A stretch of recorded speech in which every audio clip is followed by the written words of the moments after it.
Exploring the bizarre. Your e-ticket ride into the world of the paranormal. Strap yourself in as we traverse the universe exploring the unexplained. UFOs, ghosts, lost worlds, cryptozoology, as well as other dimensions. It's time to take back the night. Now, your electrifying hosts of Exploring the Bizarre, Timothy Beckley and Tim Swartz. Wow. Talk about being out of breath. Boy, this is a real hike with these llamas up to Machu Picchu. Yeah, they really look exhausted carrying up all these crystal skulls to hook up with our guest tonight. Oh, shit! One of the llamas just spit on me. Yeah, me too. I've learned to spit right back at them. They may look cute and all, but they are known for having a real mean streak. I don't know why Joshua couldn't have just met us in town. Get away! Oh, there he goes again. Well, something about the energy high in the Andes will supercharge his crystals. Well, I hope that we can get there soon, because it looks like the llamas are looking like they're about to spit again. And they may try to knock us off this narrow path into the crevice below. I wish we were back in the KCR studios in Las Vegas. I wish. Well, let's just finish our climb, and we can at least start the show in the meantime. Come on, get away from me. Get away, the spitting llama. Damn it. Damn llamas. Okay. Well, Tim, how are you out there in Lamaville tonight? That's right, covered in llama saliva. These suckers really do spit. Oh, yeah. I lived out at a place in Colorado where there was a veteran technician school for students, college, right? And they had like birds with no minus a wing, a hawk, and all that stuff. And they had a injured llama of some sort. And you would walk up, you think, hey, look at this little guy. He's so friendly. He's got a smile on his face. And all of a sudden, you're getting spit in the eye. I learned how to spit back at him, to be honest with you. And they kind of enjoyed it, I think. Anyway, not to belabor a point. We've got a good show tonight. We've got a good friend of ours is coming back to the program who hasn't been on in a while. So why don't you introduce our guest and let's get on with the program. Right. Well, we want to welcome Joshua Shapiro, who is returning to Exploring the Bizarre. Now, Joshua has been involved with crystal skulls since 1983, when he first saw one made out of amethyst in Northern California. Now, he felt such a strong connection with this artifact that since that time, he's devoted his life and resources to sharing the best information he can about these crystalline artifacts with other people all over the world and the future role that they will play to help our planet see world peace. Now, since Joshua has since Catherine Head has entered Joshua's life in the early spring of 2009, they've been working closely together. The explorers offer various crystal skull presentations, lectures, and workshops to the public, as well as a unique type of private consultation with their personal skills that combine their individual, spiritual, and creative talent. Now, Joshua, as well as being a world traveler, is the author of various books, including his first book about the crystal skulls, entitled Mysteries of the Crystal Skulls Revealed. Now, he's also written Journeys of the Crystal Skull Explorers, and let's see, what's one of the other ones there? Journeys of the Crystal Skull Explorers, the Travelogue series, with Travelogue number 1, Mexico 2009, and then in late 2012 and early 2013, Travelogue number 2, The Search for the Blue Skull in Peru. Now, as well, he's the author of the novel Journeys into the Unknown, the novel, Book One, written along with Karen Tucker. So, Joshua Shapiro, thanks very much for being with us tonight on Exploring the Bizarre. It's always a pleasure to be with you guys. I want to correct, Katrina Head is her name. And that sounded like a pretty good introduction. I did all that stuff. That's pretty good. Well, Tim and I have been here this week working on a book. It's Alien Strongholds, about alien bases that people could and hotspots that people could actually visit. And we have you up in Machu Picchu. You did an article quite a few years ago, and which you talked about your journeys and some of the exciting things that happen UFO-wise in Peru and in the Andes. Well, Josh, can you tell us what actually is the connection between the crystal skulls in your life and Machu Picchu and the Andes in particular? Well, I've been drawn to go to Peru, I think about 7 or 8 times. And I think there's 2, let's call it spiritual connections that I have with it. One would be I had a vision when I was in Peru, so maybe this will answer part of your question. Although it didn't happen in the Andes Mountains, it happened closer to Lima, where we were looking for this blue crystal skull.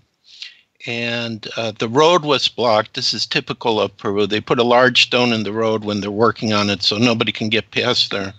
So I had my crystal skull portal de luz with me, and I thought, I'm just going to do a little meditation. And I think at this point there wasn't MP3 players. It was CD players.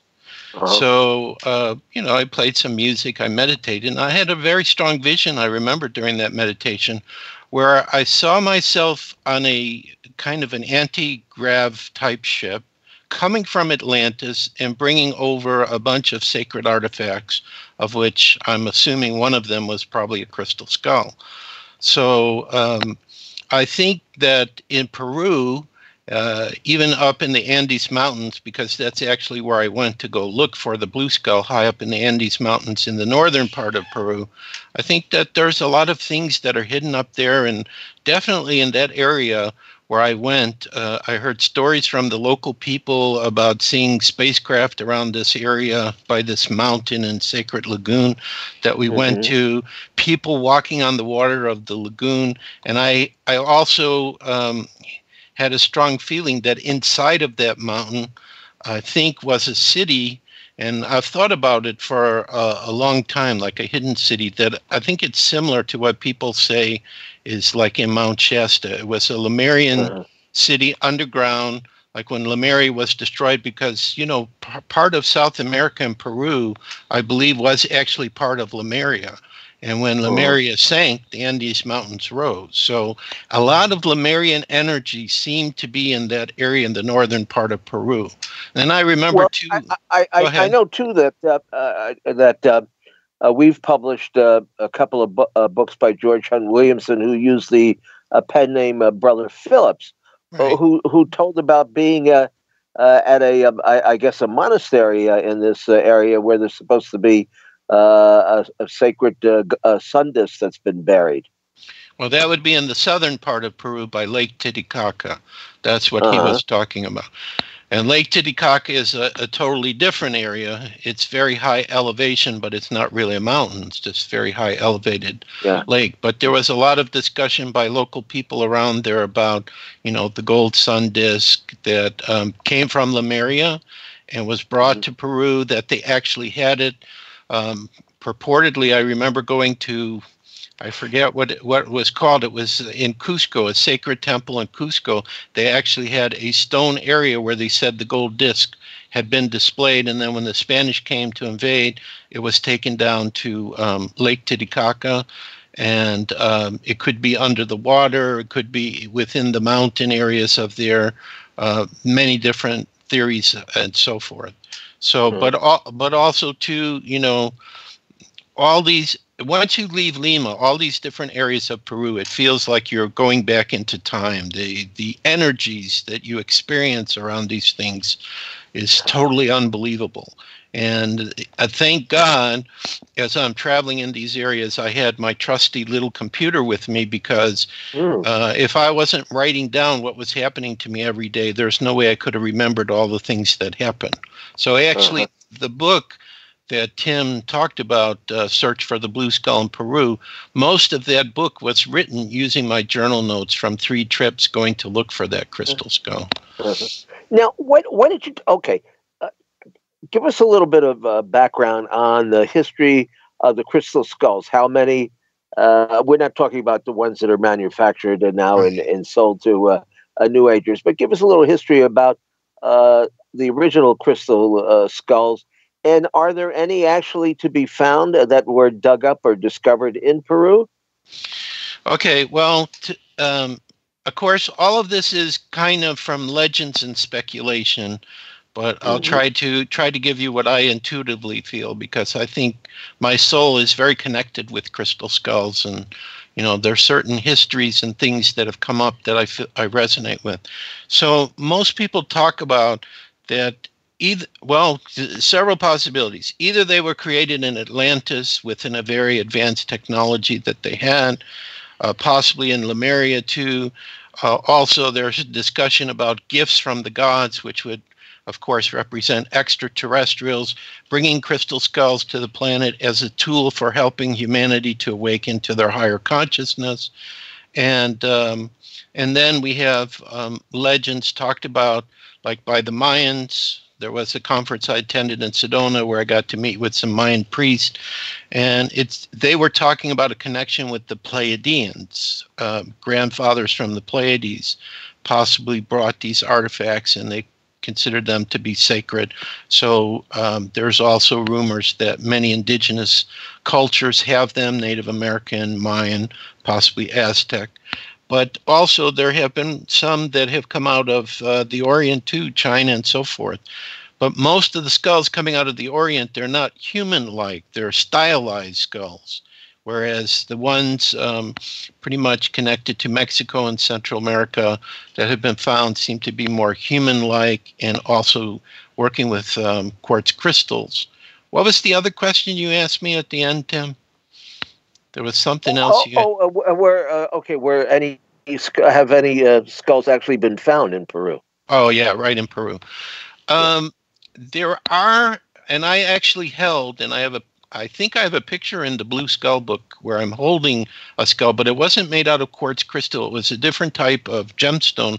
But I've actually seen photographs from various people who have brought out a type of skull. I don't know if they're totally crystal, but some type of a gemstone type of skull from Peru that they've been finding. But again, from the vision that I had when I was in Peru, I think that there were crystal skulls brought from Atlantis, because the people in Atlantis at the end of the time, they had the psychic vision. They could see their island was going to be destroyed, and they took their sacred tools to many different places all over the planet, Peru being one of them. So it's very possible that there could be other crystal skulls in Peru, either under the ground, buried, being protected. There was also some tribe. I never got to meet this tribe, but I heard it from a Peruvian shaman that said they had a crystal skull, which kind of had like blue in the eye, but I do not believe it was the skull I was looking for, but that was interesting. The other possibility is, like I said, I think there was a Lemurian city inside the mountain where I went to look for the blue skull. So if that's the case, there could be underground cities, which I'm absolutely sure there are, from descendants of Atlantis or Lemuria, and very possibly they could be holding crystal skulls. Now, could some of these be from, have been bought here by the space people? Yeah, absolutely. See, I knew that.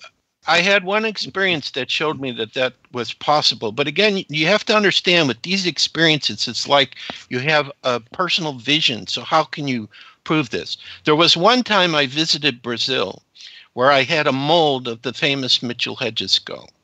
And what would happen to me when I would work with this mold, because I had been around the Mitchell-Hedges skull a few times prior to that, is I would feel like the energy of the skull was in the mold for like about, I don't know, 15 to 30 seconds, and then it would break apart. But for some reason, I was doing this meditation at a meeting of a UFO group, and I can't remember the name of this group. It was the brother of a very famous contactee in Peru, probably the most famous contactee, UFO contactee in Peru. And I just can't bring forward his name. I'd actually met this other Sixto Paz. Sixto Paz. That's it. Yeah, Right. come on, You knew- ask Mr. UFO. Come on, yeah. Well, I figured you were going to say the name. That's why I didn't worry about if I remembered it or not. So Sixto Paz's brother started a counterpart of the group that Sixto started in Peru.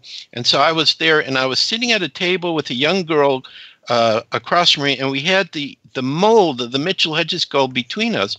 And all of a sudden, I was just overwhelmed with this vision that beings on spacecraft had their own crystal skulls, which they were working with, which were communicating. Because remember, the crystal skulls, I think, record on some level everything that happens around them. So somehow these skulls on the spacecraft were communicating with the skulls on the Earth. And this was one of the ways in which the extraterrestrials were able to watch what's going on the Earth without having to come down here. The crystal skulls here were sending somehow energetic or holographic images to the skulls on their spacecraft. So that was an interesting experience I had when I was in Brazil.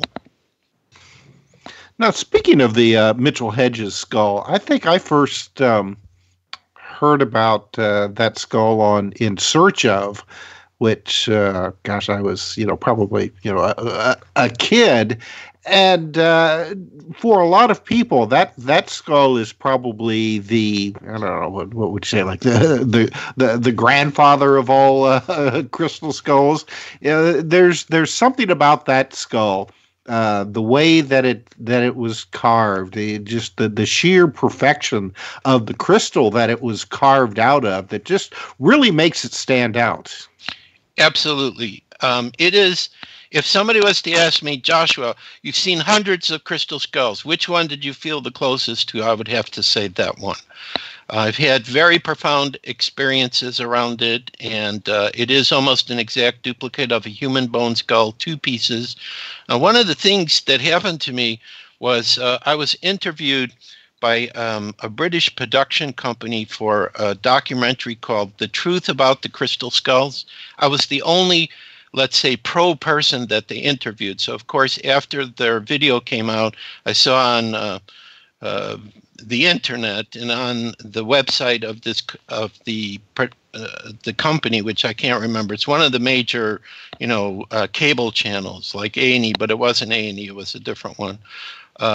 Great criticism, but the company that the interviewers had a replica of the Mitchell-Hedges skull sitting behind me as I was doing this interview.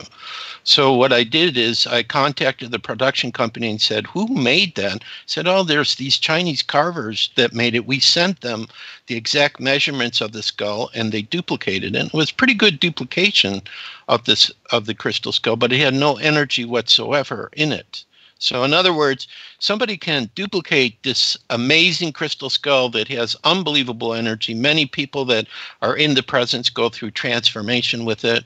And that's not what it's about. This is the key, which I can't prove, but other crystal skull guardians probably would agree if they hear this. There's like some kind of a living consciousness that works through these skulls. Because, like, for example, we have a lot of personal skulls ourselves. We have a rose quartz skull called Rosalita, which is based on the Mitchell-Hedges measurements. It was gifted to us by these Chinese carvers. And unless you start working with the skulls, or in the case, I think of these very, very old skulls, there's like a living consciousness, they're not going to have any energy different than a regular piece of crystal. And actually, there was one time where I was at a conference in San Francisco. Anna Mitchell-Hedges was alive. She brought the Mitchell-Hedges skull. and I was allowed to kind of sit in front of it for about 5 minutes. And telepathically, I asked, and I said, I know that you project these holographic images inside when you're activated. How do you do it? And in my mind's eye, I saw something lift out of the skull, like a duplicate, an etheric image of the Mitchell-Hedges skull. And it said, look at the skull. And I did, and I didn't feel any special energy with it whatsoever. So this was the way the intelligence working through that skull was kind of sharing with me, how it works. And then, of course, there was one time where I went to Mr. Holman, now as the guardian. He was really good friends with Anna Mitchell-Hedges. Right after the Indiana Jones film came out about crystal skulls, the Sci-Fi Channel brought me to Mr. Holman's house. I was interviewed. Of course, they never showed my interview, only got credit as a consultant. But I got a chance to go to his house and meditate with that skull. I had 3 of mine with me, put them around it. And the most remarkable experience I had in that meditation was I felt that there was some kind of group beings, I don't know, greater than anything I had ever experienced before. It was in the room there. It knew everything about me. And I remember, and this is going to be funny for you, Tim Beckley, I remembered that somehow being in the energy of the Mitchell-Hedges skull, and whatever this intelligence was that was there in the room, it helped me to be into the neutral. And I remember going to New York City after that, and I was never bothered ever again by your crazy energy that you had in the city there as a result of being in the presence of that skull. Well, send me a good skull then. Yeah, they're probably going to need one. Listen, what they're doing, you wouldn't believe on my block here. They're putting up 3 skyscrapers. One is 65 stories, which could reach to Machu Picchu just about. The other one is 55 stories, and I'm not sure what the one across the street is because I can't see up that high. Talk about the Tower of Babel. I mean, and there's no architectural design to it. It's just like straight glass. I mean, it's like it's a cookie cutter. That's all it is. So at least you get to travel. Have you found that the Andes is the most energized place that you've ever been? I don't know if I would say that. I've been in some crop circles in Europe. They were pretty interesting. Stonehenge, some of the other stone circles they have there. But yeah, probably I would have to say Peru is up there because I think I have a really strong soul connection with it. I think I've had lifetimes there, and it's just every time I go there, I always have new and different experiences, different insights. So, and I know a lot of other people I've talked to who have been like on spiritual tours there. They all go through a strong transformation. Either they break down emotionally or they have very high spiritual experiences. But the key is there's no doubt whatsoever in my mind that all throughout that area of Peru, probably hiding in the mountains and secret bases, the UFO beings are all over the place. And for the people in Peru, if a UFO shows up, like Sixto Paz was saying, for us, it's a normal thing. If you don't see the UFO, you're very disappointed. It's not like where it is in modern countries where, although I think it's changing with all the whistleblowers coming out about UFOs, but still there's people who think those of us who have had a UFO experience are insane and crazy. All right. Well, we are getting close to our bottom of the hour break, so why don't I interrupt our conversation here, and we will be right back in just a few minutes with Joshua Shapiro and the Crystal Skulls on Exploring the Bizarre, so stay tuned.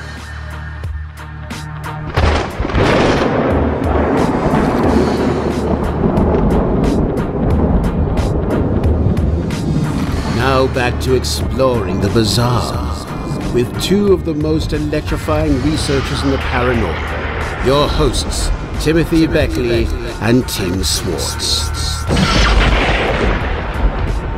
All right, and welcome back to Exploring the Bizarre. I'm Tim Swartz with Tim Beckley, and our guest tonight is Joshua Shapiro. We're talking about the Crystal Skull. So, Joshua, where can people go online to find out more about you? You have a website or anything like that? Yeah, we have a very good website. It's www .csc, like Crystal Skull Explorer, .csc.crystalskullexplorers.com. So csc.crystalskullexplorers.com. We have a free ebook on there, our free newsletter, all the books that we've put out. We actually, last year, I never did this before. There was two new books I put out. One of them was a redo of a book that you guys had published for me back in 2013. And then there was two other books I updated. So it was because I was stuck, nowhere to go, no travels, nothing. So I might as well work on writing books. So all those books are there, and, a lot of articles and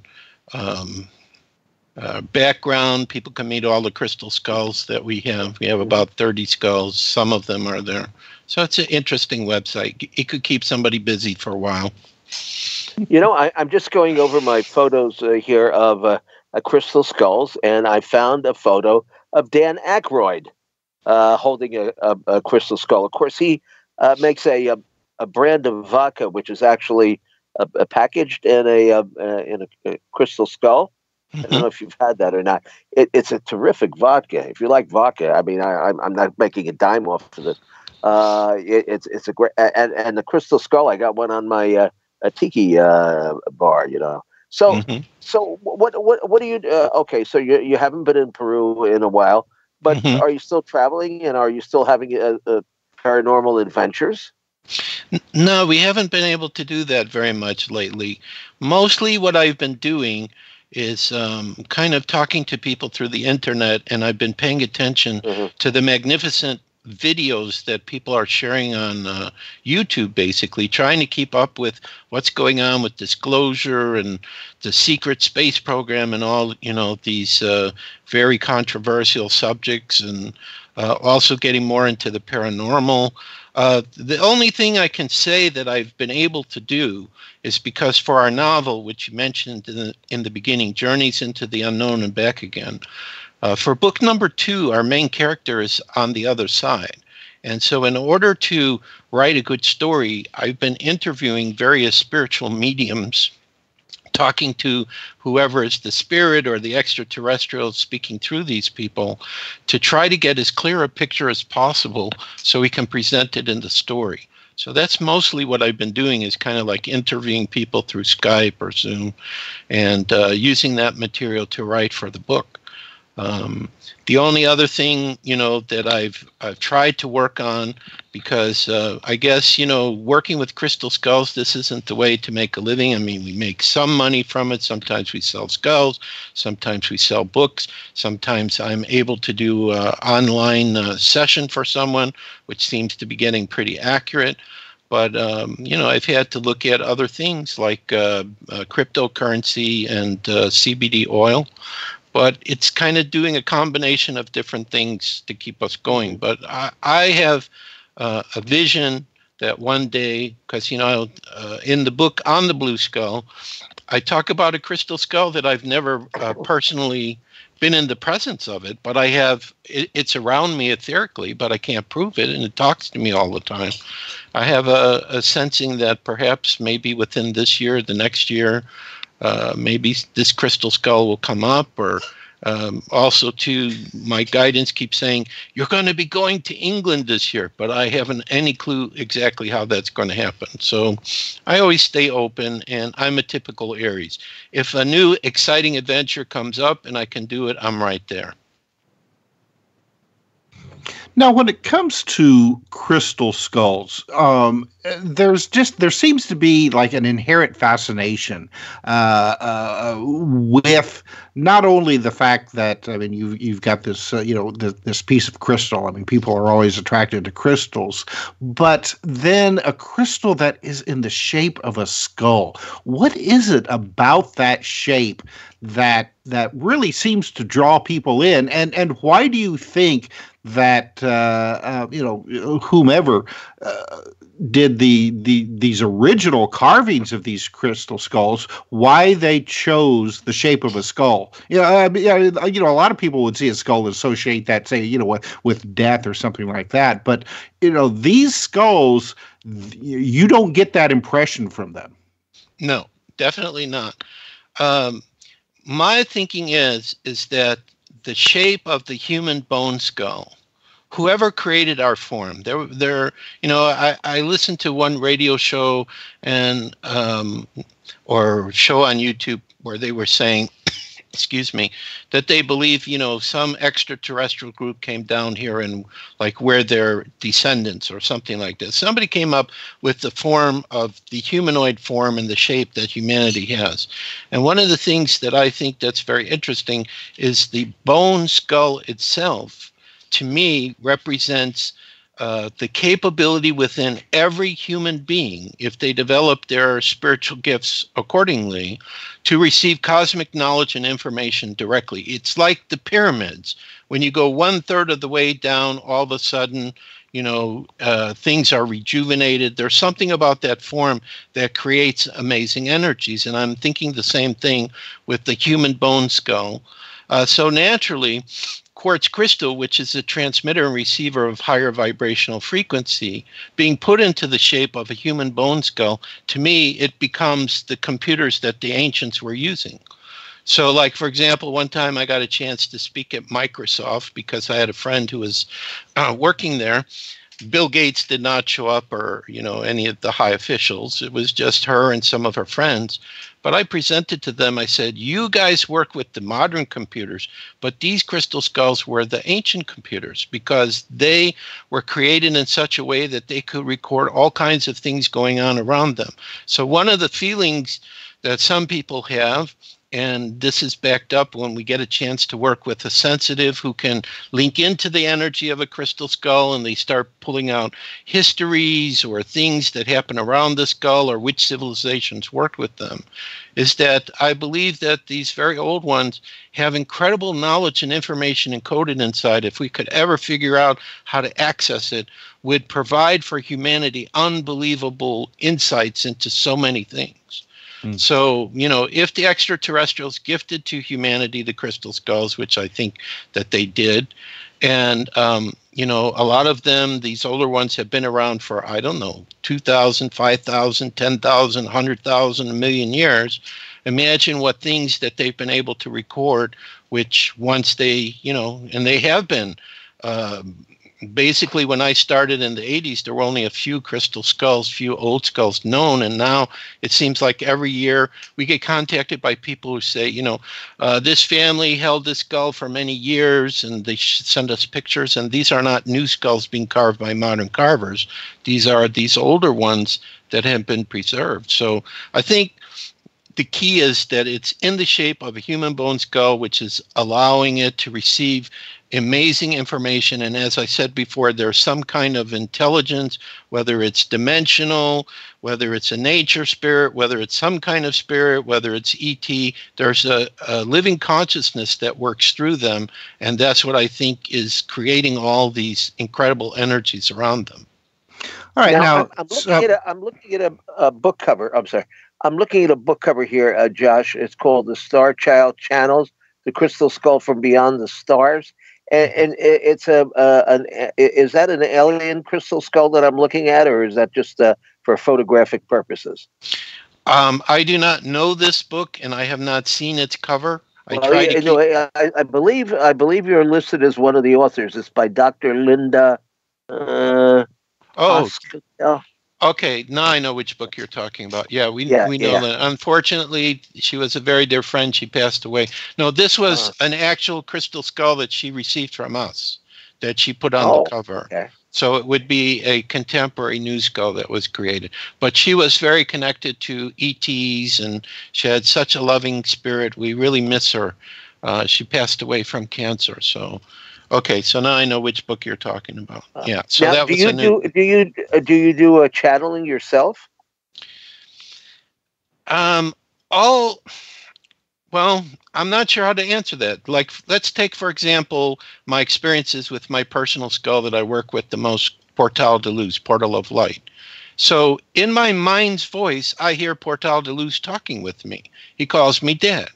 And so, like if he's sitting by me when I'm writing, I might hear, Dad, you don't want to write that. Write it this way. So it's not so much, I think, a channeling. And let's say with some of the skulls, I can feel their energy or I can hear them talking, but I'm not really channeling. It's that this living consciousness that's inside is communicating, and sometimes I'm just sensitive to it. In Katrina's case, she actually hears a voice outside of herself. Like when our skulls, I call them our crystal children, are talking with her, she hears a distinct voice. For me, it's always in my mind's voice. And it's the same thing when I read. If I try to look at the words and understand them, I can't. I have to hear it in my mind's voice to be able to understand what I'm reading. So that's just my gift. And that's the way, too, when I do my sessions and I tell people, I hear messages, it's spirit talking to me, and they'll say something. I'll go, oh, yeah, you're right. That's exactly what's going on for that person. So I would say it's just telepathic communication is what's happening for me. We have a question from Samantha on Skype for you, Joshua, and she wants to know. Now, she says that I've seen so many crystal skulls, some even for sale at conferences. How can you tell that it's a real crystal skull or fake? That's a very good question, and of course, I'm always asked that question. So, Samantha, this is the key to understand. There are no fake crystal skulls. Every crystal skull is real. What's happened is people have fixated on those which they call ancient, which are the ones that could be, several thousand years old or 100,000 years old. They say those are the only real crystal skulls. But I've had a lot of experience working with what we call the modern or contemporary skulls, which would be the ones that people would call fake. And there is a lot of healing and a lot of interesting experiences that go on with them. Now, part of the reason some of our modern skulls that we work with are, when people see them, they're having tremendous experiences, is because we've taken them to be in the presence of their older brothers and sisters, which are the ancient skulls. And the ancient skulls love, it's like all the skulls, they're one family. They love each other. They respect each other. When I hear them telepathically talking, they go, these humans, they're insane. What difference does it make if I'm very old or I'm very new? Every crystal skull has a purpose and a reason. Now, one of the things that I've noticed, the difference between the new skulls and these very old ones, is some people cannot stand the high intensity of energy around the ancient ones. And so what happens to them is, in order to acclimate, to the energies that the skulls have, they'll start with the modern skulls, which will help them and prepare them, and then they can start to work with the older skulls. Not all of these older skulls have an intense energy. Some of them are very gentle and peaceful, but a lot of them are very intense. I thought after I spent this time at Mr. Holman's house with the Mitchell-Hedges skull that I pretty much integrated with it. But then Mr. Holman agreed to come to Seattle when we lived in Seattle. Now we're in Atlanta. So that was back in 2016. And all I was doing was just taking people in for the private sessions. And I almost passed out. I remember one time at the first center, all I did is took a person in, and all of a sudden I was overwhelmed with this energy. So even myself, at certain times, I've met with crystal skulls where the energy has overwhelmed me. So I think that the new and these very old ones, they balance each other in a way. And the other challenge with the old skulls is if you travel, there are certain countries, especially like Mexico, that have certain custom laws where they want their ancient artifacts back. So much has been plundered out of Mexico. So if they see you coming in with a very old skull, they're going to claim it and say it came from our country. You're not allowed to take it back out. So, but each one has a purpose. This is what our skulls have explained to me, that everyone is important. So the only thing is that you can go to see a crystal skull. It could be ancient or new, and everybody's going to have a different experience around it. Like even with an ancient one, somebody could go, I remember somebody went to see the Mitchell-Hedges skull, didn't feel anything, but then they saw a picture of the amethyst crystal skull, which you mentioned, Tim, in the beginning, the one I first saw, and they loved that skull, and they were having a tremendous experience just from the picture. So there really is no set rule or a way to predict how somebody's going to respond to it. So what I would say to Samantha is, if she ever considered to get her own crystal skull, of course, she could contact us and we could give her advice, but go with what feels the best for you. And this is also a way to how to tell a fake from an older one, is the level of energy around it. You know, like some people are selling on eBay, oh, this is a very old skull, and, you know, give it this history, but they're doing it to make a lot of money, and it's actually a new skull that was carved. So pretty much for a person who's going to have a crystal skull, either it just comes to you in some magical way, or you see it on eBay, you go into a store, and you're just drawn to it. You just feel like that's the right one for you to work with. So does it make a difference what kind of material that they're carved out of? You know, you talked about the one made out of amethyst, and, you know, the Mitchell-Hedges skull is quartz crystal. You know, what about other semi-gemstones? Well, of course, the modern carvers now are making them out of many different gemstones. Mm-hmm. Actually, these Chinese carvers who created Rosalita, they made a replica for us of one of our skulls called Geronimo Golden Eagle Eye. And the first time we offered him, it was just what he was made out of, which was smoky quartz, which again, it's another form of quartz. But now we have like 20 different gemstones that someone can get him in. So it's a personal type of thing. I've seen people connected to crystal skulls, and they call them all crystal skulls, regardless what it's made of, that are made out of non-quartz and have very powerful experiences. And for me, it's mostly been quartz, but we do have a skull called Rabbi, which was gifted because of the Blue Skull book by one of our readers, that's made out of, what's that blue stone? I hate it when I can't remember the name of the stones. It's, well, anyway, it's a blue stone. It's not turquoise. No, not turquoise. It was worn on the breastplate of the Hebrew priest. It was one of those stones. It's my favorite, and I can't think of it. Right, you can't think of it either. You know, it's speckled blue, but it's it's a beautiful. It's got like gold speckles in it. What is that? Send me one, and I'll identify it. Yes. Right. Well, probably the audience knows what we're talking about. So that stone, I have a good relationship with that skull. So it kind of depends on the person. It's like each of us is a unique note in God's infinite symphony. We're a unique vibration, and so our vibration is going to draw to us what kind of stone skull. Now, one thing that was interesting happened when I was involved in a crystal skull conference in Holland, which I believe was 2006. There was a woman who brought these skulls that were made out of jade.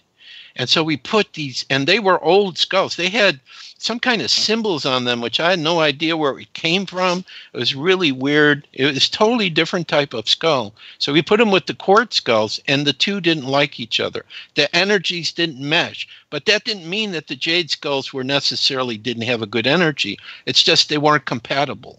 You know, it's like there was a time where a PC was not compatible with a Mac. They weren't using, the same chips.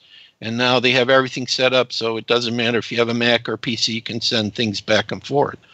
So it's a personal choice, and I've seen this many times where somebody, even with the skulls we have some non-quartz skulls, somebody will be drawn to one of those non-quartz skulls and have a magnificent experience. What about the person who is carving these stones? I mean, you talk about some of these skulls that are just basically lifeless. Does the person who is creating them, does that person have anything to do with I don't know, putting the life into them, so to speak? Yeah, I think that the carvers do. Now, I know, and unfortunately he passed away, there was a carver who followed the Native American philosophies, and he was a carver, and his skulls were very active. He carved them. Like one of the skulls, he told me, he carved in water, and he couldn't see what he was carving. It was totally by feel. But what's interesting is the carvers I've talked to, several of them say when the stone is in front of them, it tells them how to carve it. So there's some kind of an interaction with the stone and spirit and how it's going to be carved. And then whatever is this living consciousness comes into the skull, it already knows who its guardian is going to be. We don't call the person who has the skull an owner. We call them a guardian. Mm-hmm. So it's like I had a reading from this psychic from Canada who actually had channeled for the Mitchell-Hedges skull, Carol Davis. And so she was working with this crystal skull I was gifted, and she was talking about all this, how the stone already knew it was going to find me eventually, and the spirit came in and all of that. And with Portal de Luz, it was like the second day, like I was gifted to him one day at this conference, and he slept next to my head, and the next day he woke up, and he's talking to me about it, and he's saying, there's this etheric network which I keep seeing it in the sky. I don't know where it is. It exists on the etheric energy level. And it's like there's a spot on this network for each of the crystal skulls that's in the physical reality. So he was already talking to me about this, like the second day I had him. And then he got a chance to be with some old crystal skulls in a Mayan sunrise ceremony. And that really, I think, shifted his energy. By the way, it's a lapis. That's right, lapis lazuli. That's right. That is actually my favorite stone. Yeah. So I mean, it's such a beautiful color. Right. So the rabbi is lapis lazuli, made by a modern carver, and he's one of our favorite skulls. And he showed up in the Blue Skull book. I actually had a dream of a blue skull, and this lady felt she had to gift it to me. So.